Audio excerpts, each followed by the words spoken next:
Hey everyone, this is going to be a really short video, just recording it on my lunch break. So I had someone reach out to me and ask me to make a video on this because they have started a movement to try to change things with the FDA when it comes to protracted withdrawal and withdrawal harm. And I think it's a totally worthwhile movement. I think it's something that definitely things need to change. And so this video is asking for your help essentially to push this movement forward. And I don't want to get the information incorrect. So I'm actually going to just read it straight from my computer. So bear with me. It's not very long, but I think it will speak to you. And I think it could be a really positive thing moving forward. And I'm hoping for change as far as what's happening with people in this community and the harm that these drugs are causing.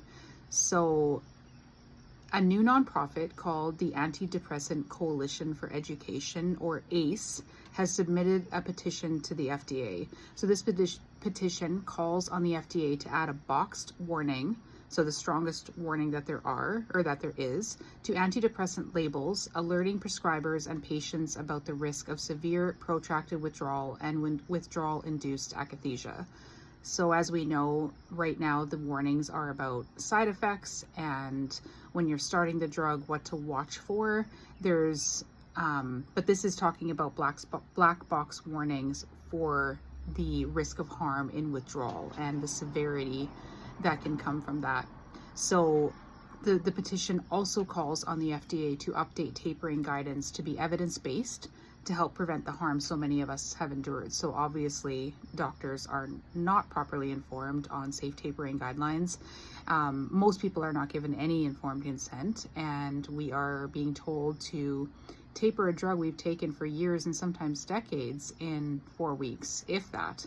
So if this petition is granted, it would be a huge win for our community, or maybe petition is the wrong word here. If this is granted, it would be a huge win for our community. It could save lives, open the door to stronger legal protections, better disability claims, and more support from insurance.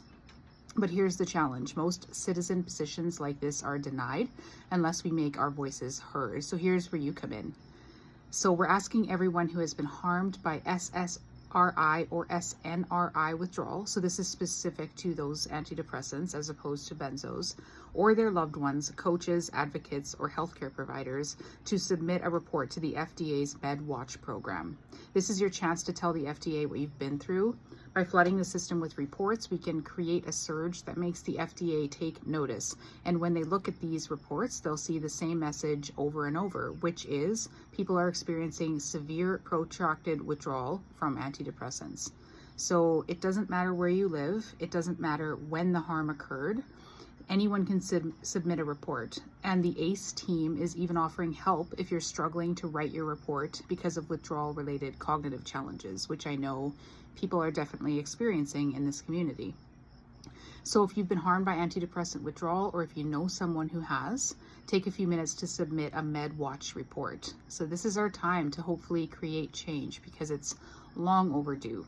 So I will put information in the description of this video with links if you want to read more about this and where to go to submit your report and all pertinent information regarding what I've just mentioned. So I think this is amazing, and this is one of those examples of taking something so difficult and trying to turn it around and create change. And definitely this is when change happens. So essentially they're wanting to get floods of reports in a concentrated time frame to the FDA, so it signals to them, hey, this is a problem that needs addressing. So yeah, I hope you guys are able to take time out to submit your story, and if you need help, again, the extra information will be in the description of this video. So I hope you guys are doing okay, and I'll see you next time. Bye.